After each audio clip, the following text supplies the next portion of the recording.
रत्नागिरी जिल्ह्यातील दापोली तालुक्यातील साखळोली येथे सोमवारी पहाटे भीषण आगीची घटना घडली। पहाटे 3:50 सुमारास एका घराला अचानक मोठी आग लागली। या आगीत घरातील किराणा दुकान पूर्णपणे जळून खाक झालं असून अग्निशमन दलाच्या जवानांनी अथक प्रयत्नांनंतर जवळच असलेल्या पिठाच्या चक्कीचं दुकान वाचवण्यात यश मिळवलंय।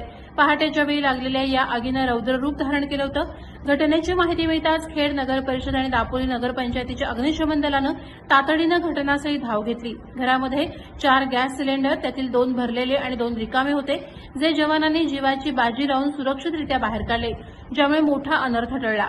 सकाळी 10:30 वाजेपर्यंत आग पूर्णपणे विझवून अग्निशमन दलाचे जवान केंद्रात परतले। या मोहिमेत खेड नगर परिषदेचे फायरमन दीपक देवळेकर, श्याम देवळेकर, सहाय्यक फायरमन जयेश पवार, प्रणय रसाळ, सूरज शिगवण आणि चालक गजानन जाधव यांनी सहभाग घेतला। तसंच दापोली नगरपंचायतीचे फायरमन प्रशांत विचारे, नितीन इंदुलकर, मुकादम संदीप दिगणकर आणि चालक अमित रेमजे यांनी मोलाची मदत केली।